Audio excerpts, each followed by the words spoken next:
I think you hit all the main points. I'm really happy to be here, Megan. Thank you.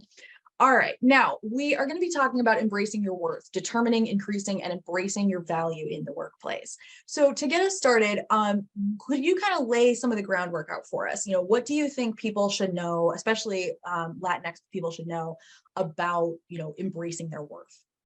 Yeah, I think what we want to talk about today is why it's so important to take the step to really embrace your value in the workplace, not just know the mechanics about what your salary should be, but how you can really embrace what you should be making. Because too often, especially if we come from first-generation families where you were the first to go to college, perhaps, or the first to get an executive job, it's about, oh, that's okay, that's sufficient, that will do. And sometimes that won't do. And so what I'm going to do is sort of walk through in my own experience how I have been able to figure out my worth in the community, but also build my confidence. And I think that's really the hard part. We can talk about statistics and getting information and data about what these jobs are worth and how you can negotiate. But the first part is always to embrace who you are and what you bring to it. Because too often we have a lot of great experience. We are multilingual. We worked on unique projects. We worked at small companies where we were growing things. And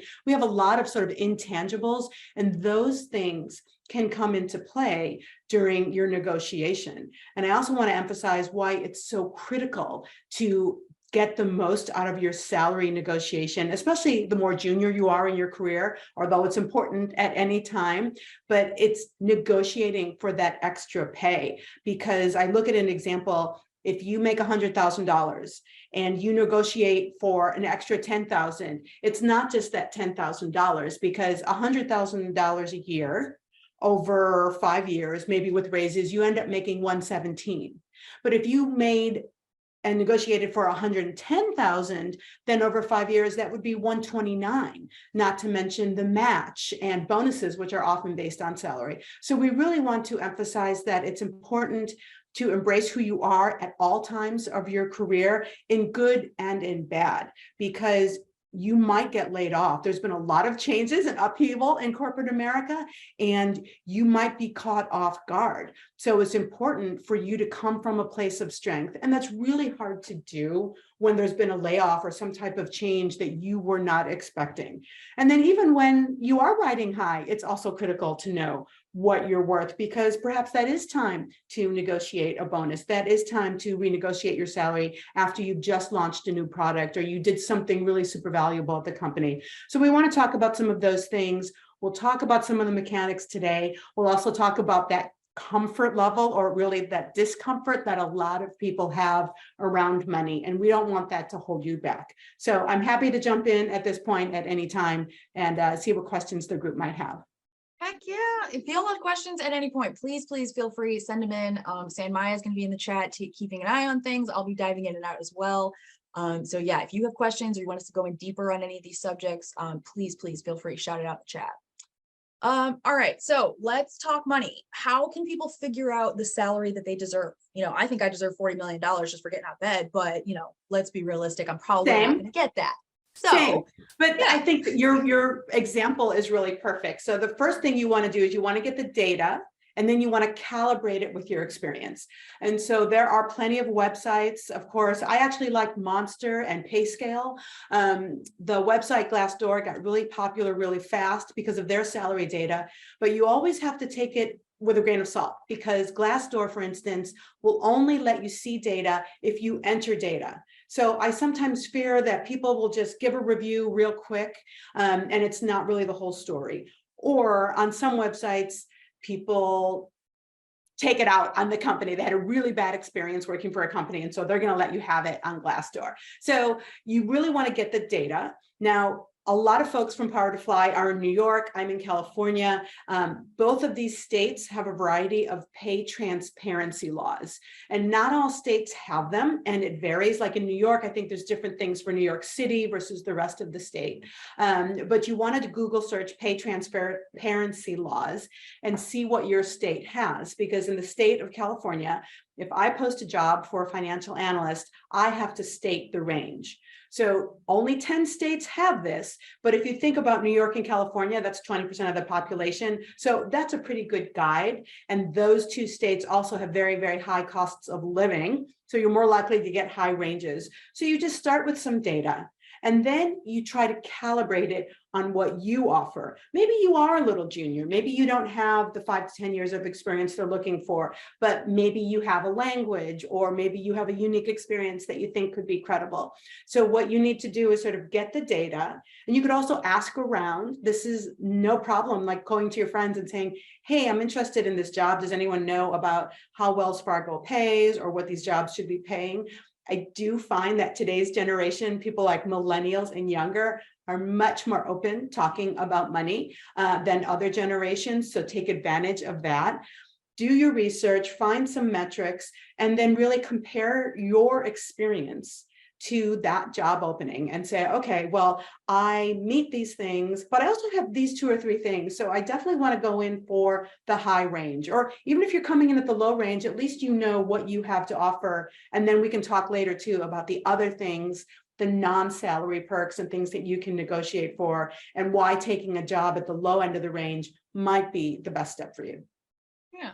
Okay. I very much agree with you. I am much more comfortable talking about money than my parents are. But I think, I think a lot of us were maybe socialized that it's not polite. You don't talk about, what is it, money, politics, and religion at the dinner table is like the big 3. Yeah. And I think plenty of us have just decided that's a load of BS and we're not doing it anymore. You know what I mean? Yeah. Like, And if you we look have at to really have these conversations. Yeah, you look at what's happening in America today, look at all the strikes, at all levels. People are really fed up. And I think you are right that a lot of people are going to be more open to talking about money, but then you have to be comfortable talking about money. Yeah. So you have to start on yourself first and make sure that you're comfortable. What's the worst that could happen? So someone knows how much money you make, or what someone else makes. And quite honestly, say it for the people in the back, what you make is not your worth as a person. Okay. Yes.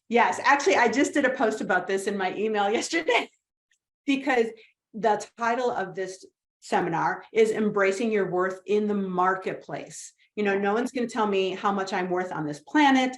I'm an amazing mother, a spouse, a really great friend, and that's priceless. But I know what I command in the marketplace. And part of this conversation is really to embrace what you bring to it. That way, when you are in places to negotiate, you can get what you think you're worth and feel good about it. Because in these other instances where you're not making enough, maybe you say, oh, I'm going to take this job just for now.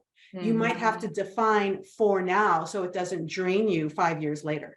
Yeah. Is for now a time thing? Do you need a job right now because, got to send a kid to college or got to send a dog to dog training school? Absolutely. My dog is over there.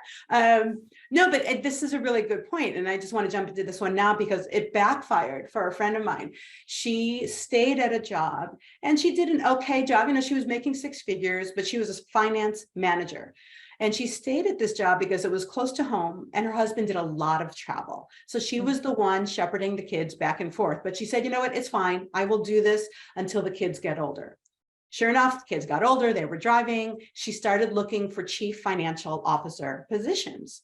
When the recruiters were talking to her, they were really surprised by the salary she was making. It was much smaller than they would have expected. So it sort of took the recruiters back and it made them doubt her value in the marketplace because she was taking a lower salary. So all these things are acceptable, but you just have to put a time frame on it, or you just have to really be ready to talk to the recruiters and say, you know what, I stayed at this job, which included the salary because I was getting XYZ. I was close to home. I was close to mom and dad. Personally, Megan, in August, I spent time going back and forth because my mother had surgery. So those are the things that we need to do. And it's okay. The thing is to remind yourself, all right, this is working for me now. And next December, I have to check in with myself to say, all right, is this enough? Where do I want to be in 2 or 3 years? Yeah. Okay.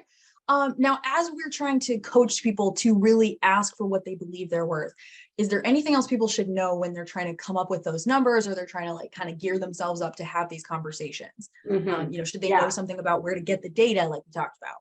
Yeah, the data is helpful because the information you have will strengthen your argument. So much of it is on you, though. So it's sort of like the art and science of anything. The science is the data, so that way you can come prepared saying that you know that these jobs in different fields make about this range, right? But then that's where you have to work on your own comfort level with money. Think through, and this is maybe a weekend, maybe a Sunday morning, you're going to go for a walk, you're going to come home and journal and say, okay, what's my relationship with money? I had that dad who didn't talk about money, and we're from Chicago. So anytime there was a corruption scandal, of which there were many, my dad would say, see, money only brings you problems. That was his thinking. I had to shift my thinking because money brings me a lot more better things than problems. It also helps me serve other people. For those who are self-employed or for doing freelancing, sometimes those folks have a tough time asking for themselves because it's one-on-one. But if you think about your freelance work or even my work here, for instance, as a career consultant, if I make money, then I can invest in my company and I can reach more people. I can serve more people. So sometimes it's also helpful to think about that, about how you are serving in your career, whatever that might be. But it really starts with your own relationship with money. And then you have to practice. If you've got a sibling, a partner, someone that you can have a really honest conversation with. And like you said, Megan, go with the youngest person you can find because they're more candid about money. Practice, have a test run of these conversations. And if it's just you, look in the mirror and have those tidbits. And I know later we'll post to my website, Job Talk Weekly, but one of the blogs that we keep up is salary negotiating tips and the language that you use and the practice that you need to do to get comfortable talking about money, because otherwise you will regret it 5 years later. Well, I think you make an important point, right? The time is going to pass. The kids are going to get older. That's just, that is at least an immutable law of nature. Yeah. So yeah, I think that's really, I like that we're discussing this. Victoria also chimed in the chat saying, I fell into the same trap thinking my dedication to the company would pay off. At the end of the day, when a family member got sick, they had no problem letting me go. And I think that is one of those things that is important to remember, right? Yeah. Oh, there we go. Sorry, I lost my mute button. Yeah. No, but it is important to think about, right? Like if you get hit by a bus tomorrow, they'll figure it out, but that might not be good enough for you. That might not be a good enough reason to be like, well, yeah, they really value me. Okay. Do they? And the best way to know that is to look around, pay attention to what's happening in your company, to other people. You're usually not the only one. Someone else has had a family issue. Someone else has had to travel to Chicago when mom had surgery. How did that company respond to that person? Do you know? Did you see how they came back? Were they grateful? Were they relieved? Were they getting through their day? Or did they come back even more frazzled because they got so many phone calls from the office and they weren't able to break away? And the one thing I'll say for people who are thinking about going out on their own and freelancing, a lot of times people get committed to that salary. I work for this company and they're going to pay me, and it's hard to leave that. But working for a company is like having a client of one. Whereas if you're a freelancer and you have 5 or 6 clients, one of those clients goes away, you can replace that client. So it is a real disconnect. Sometimes people don't think that the grass could be greener if you are trying to go out on your own, because you're not solely reliant on that one corporate overlord that we might have. Yeah. Very important, important things to think about. Okay. So one of the things that we talked about, or you mentioned earlier, were like kind of non-salary perks or compensation that could be negotiated for. So let's talk about what some of those things look like. We talked about like time off or flexibility. What are some other things that people should be thinking of when it comes to perks that are not monetary? Yeah, this is a great one. And one of the things that I always suggest that people do to figure this out well in advance, because too often what happens is that salary negotiation, maybe you get an offer out of nowhere, like the interview process happened really fast, you weren't ready for it, and then you're stuck saying, okay, well, do I really want this? And you kind of get into this spiral because they give you something, they give you a corner office, and you're like, wow, I get the corner office and I get a gym membership, but you didn't really need the corner office or the gym membership. So the most important step here is to really figure out what you want well in advance. That way, when you are negotiating, you're negotiating for the things that are of value to you. So a lot of things that we talk about that are not pay related, title. I think of my friend, for instance, who was a finance manager for many years. Maybe there's a better title that she could have gotten, a director's position or something that sort of boosted her and that helps you set yourself up for that next job. Also think about the opportunity to work on key projects. If you know what your industry, where they're headed, and there's some great new opportunities, everyone's talking about AI every minute of the day. So if there's a place in your company where they're really using AI in a different way and that is relevant to you, then you can ask to be assigned to these certain things. You can ask for training that is relevant. And maybe you can ask for certain projects that put you on the road, that give you travel, because I do love travel. I have my key cities that I love to go to. So if you say, well, maybe I'll take the San Francisco region as well. Well, guess what? You're getting on a plane. So for me, going to San Francisco is a real gift because I love it up there.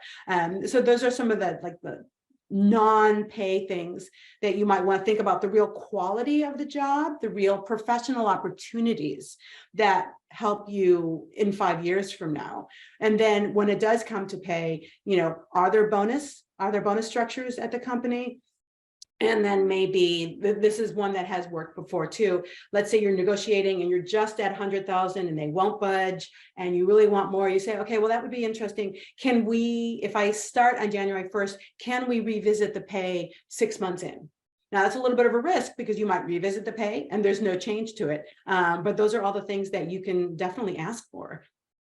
Yeah. And I mean, this also kind of harkens back to the way we had these conversations pre-COVID. Which was a lot of talking about things of like, well, maybe you want to work remote, maybe you want a hybrid role. And this is also, something really good to think about. I mean, heck, I had a buddy who was working remotely for like an insurance company.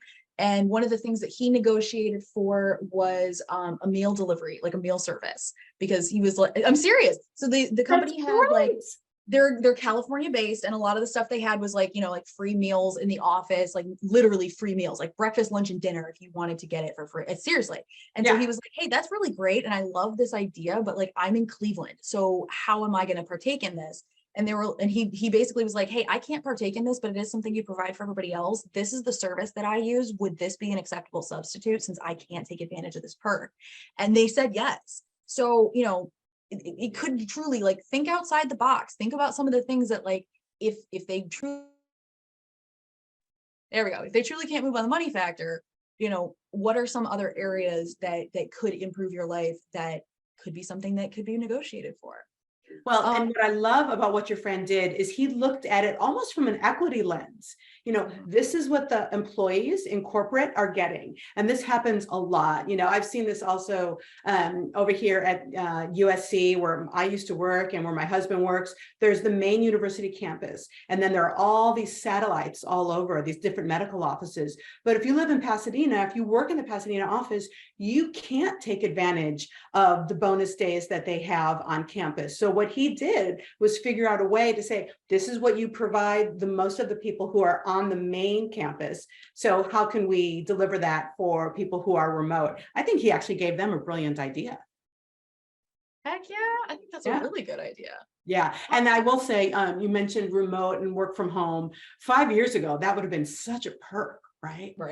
Like the flexibility aspect, like, oh, people thought it was wondrous. I mean, I used to work one day from home. Yeah. When I was commuting into downtown Los Angeles, I was like, ooh, Fridays, I get to work from home. Now, like, that's more of an expectation. But I will say here, I know at Disney, and I know at some of the law firms downtown, people are indeed back. Some of the companies are saying, we want you back 4 days a week. We want you back 3 days a week. So it is harder to negotiate because the companies are coming from a place of fear. Like, okay, well, if I give Megan an extra day, then everyone else is going to ask for that extra day. So figure out what that flexibility is that you need. And again, that's why it's so important to figure these things out in advance and to recalibrate, because then the day that my kid starts driving, boom, I don't need the same type of flexibility, but figure it out in advance. Maybe it is an extra day working from home, or maybe it's ad hoc, maybe it's just, I have these different things going on, and I just need some more flexibility every once in a while. Yeah. I like this. Vanessa chimed in the chat thread saying, I feel insecure at times bringing up the idea of a raise to my supervisors because I lack a higher degree. I have an associate's degree, but 20 years in member relations. How does one build the resources needed to determine how much you should negotiate for? So let's talk about this. One of the reasons people feel like this, I feel weird asking for raises as a freelancer. And I completely understand this person's, reticence, because here in America, especially within certain circles, it is like, you're looked down on if you don't have a higher degree, even though it's like, well, you managed to not waste your money and get trapped into mountains of debt when you were, sub 25. So congratulations to you. What would you say to Vanessa? What should she think about when she's trying to get resources to figure out how much she is worth? Yeah. So Vanessa's been in the workplace for, did you say 20 years? Yeah. Associate's degree and 20 years of member relations. Yeah. I mean, right there, it's all about your experience, because even if you got a degree 20 years ago, it doesn't matter. You've been in the workforce for 20 years. Anything that 20 you years of learned, on-the-job training, like, come on. I mean, and even what they were teaching us, that was before YouTube, that was before social media. There's so much that has transpired since then. So this is for you to really build your confidence, okay? So this is where I want you to go through your performance reviews over the last 2 or 3 years and highlight the things that your manager noted were really strengths of yours. I want you to go through and think, these are the different accolades that I got from either clients or other people in the company. You need to boost yourself, because that piece of paper, that 4-year degree, it's not relevant to your day-to-day. So part of it is in your own mind and to set it aside, but be comfortable if that conversation comes up. I doubt it would. I doubt when you're negotiating, they'll say, well, you don't have a degree. Well, is it really required for the job? And you could say, well, I don't have a 4-year degree. What I do have is X, Y, and Z. And we've seen a lot of companies actually take back those college degree requirements. So now is sort of a time to feel that out and do the research. And this is where you still can do the research on what your job is paying and what other people are making. And at your next annual review, maybe give your boss a heads up to say, I'd really like to talk about my compensation. That way they're ready. No one likes to get caught off guard. As a manager, I can vouch for that. But sort of have your bullet points in advance and practice them. And then if you do have a conversation and if they fall back on, you don't have a 4-year degree, by the way, that's lazy. That really is very lazy of them. That's lazy negotiating right there. Exactly. Especially since you've been at the company. I mean, it's one thing if you are applying for a job and you're right out of college or you're 25, right? Yeah, because people want that. They want the shorthand of, yes, I know basics. Yes, I'm not an idiot. Right. Or it's just elitism, it's just, it was a qualifier, and I think back to sort of on my recruiter days, when we have 100 resumes come in, we're just trying to weed people out. I hate to say it, but that's what you do. It's almost like the college admission process. The first thing you do is you weed out the people that aren't a match. And one of the ways recruiters do that is by education or number of years of experience. So you are already there, you are proven. But I've had this conversation a couple of times with some women that I've worked with, that same boat, that they started to go to college, they either didn't finish a 4-year degree or they stopped 2 years. So the pivot then is really on your experience, and have a really honest conversation. And then you might have to realize, holy cow, this is not a place that appreciates me or values me for what I bring. And then that's the next step for you, is to figure out, is this the place for me? And you're only going to know that through these conversations. Yeah, of course. Okay, so we've got 5 minutes left. I want to see if we can get to our last 2 questions here. I am going to take them out of order though, because what Victoria had said, do you think that additional education or training is the answer to getting more pay? It depends. And I will use a little metric, and I hope the folks can see me. Like, the farther away you are from your current job, the more likely you will need more education and training. So if you're a social media coordinator and you work at Powerfly, but maybe you just want to go work at Wells Fargo, okay, fine. You don't need more education or training for that. But if you're a social media coordinator, you want to be a project manager, you want to be a DEI manager, you want to work in marketing, then you would need to get some additional training or education. And the benefit of that, though, is that you're going to start meeting people in those fields. So don't just think about the money, oh, I need to go get the certificate. If you're going to meet other people, if you're going to meet professors who can probably introduce you or give you tips, then that might be worth it. Yeah. And also, y'all don't truly think of outside the box when it comes to continuing education, or if you think that you might need additional training in something, like just because it's like a degree or, certificates are just as valid, right? You don't have to go to a 4-year school. You don't have to go into community college. There are plenty of places that you can find, certificates. There's online trainings. There are all kinds of places and areas to find this. So don't feel like I have to go Right. into massive debt and, in search of higher education because that's the only way I'm going to get this. Right. And like UCLA out here has a great extension program, or maybe you take a one-off at a community college. That's fine. And also it's actually kind of a good investment. If you think you want to be a project manager and you don't want to spend $3,000 on that program, maybe you take one class and it's a couple $100, but then yes or no whether you want to take that next step. I mean, this is also something you could potentially negotiate for, of like, hey, you say that I don't have you just say I don't have a degree, so that's why you don't want to promote me. When I really look at the description of what you actually want, what you really want is skills X, Y, and Z. Now I can get those skills, but I need to go to this class or this training or whatever. It's going to cost this amount of money. Would you be willing to sponsor that? Yeah, I think that is terrific. And a lot of companies do have tuition reimbursement. I was a beneficiary of tuition reimbursement. So that is a great one. Yeah, absolutely. Okay, we have 3 minutes left and one more question. When should someone accept a lateral move or a pay cut or as a career move? Yeah, so I did this when I needed to be closer to home, when my girls were like 10, 11, 12. That was an age that I felt I really needed to be closer to home. But again, put a time limit on it and reevaluate it. So this is you outlining, like, set that aside for a second. And that's why, again, it's so important to have your must-haves and nice-to-haves before you start looking, before you start negotiating. But say, okay, do I need to be closer to home? Do I need more exposure? Gosh, maybe I really want to work for a digital company and I've never had any digital experience. Okay, I'm willing to take that lateral move. So figure out what's important to you and then put a time frame on it. Am I willing to take a pay cut for these next 5 years, but how am I going to ramp up after that? So it's doable, but just make sure that you don't get stuck in that trap of regretting it 5 years down the road. Yeah, absolutely. And I very much appreciate your call out of, have your time limit in your mind and then revisit it. Are things still progressing?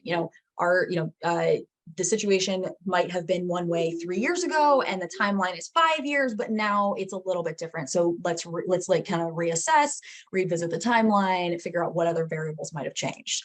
There is a quality of life and it's an overall fulfillment effort. If you're working, I did another episode about working on Wall Street, and this guy just sort of like quit on the spot because it was just wasn't worth it. Yeah. Hey, sometimes you're in those positions where it's just not, you got to walk away. So I think that's really, important to talk about. All right. In the last 30 seconds we have, if people only take one thing from today, what do you want it to be? You have to build your confidence and believe in yourself. And that takes time, and that takes solo time, whatever it is, journaling, reading, just believe in yourself and ask for what you need, because otherwise you won't be happy down the road. If you're having trouble with that, pretend you're talking about a friend. Pretend you're trying to get your friend money, because oh my gosh, I can argue and wax poetic about the great, qualities and all this stuff about my friends all the time. I can't do it for me. Or your younger sister. That was the one that someone gave me. Your younger sister. Like, of course. Oh, she deserves the world. She's beautiful and perfect. And oh my gosh, isn't she the greatest? Like, yes, I love this. All right, Diana, it's been absolutely wonderful getting a chance to chat with you. Where can people follow you? Where can they keep up and see what's going on? Yeah, Job Talk Weekly is the website. We have a podcast. It is on hiatus right now, but it's going to come back in January. So it's jobtalkweekly.com. Awesome. Thank you so much, Diana. It's been wonderful to get to know you a little bit better and learn from you today. Thank you so much. You're welcome.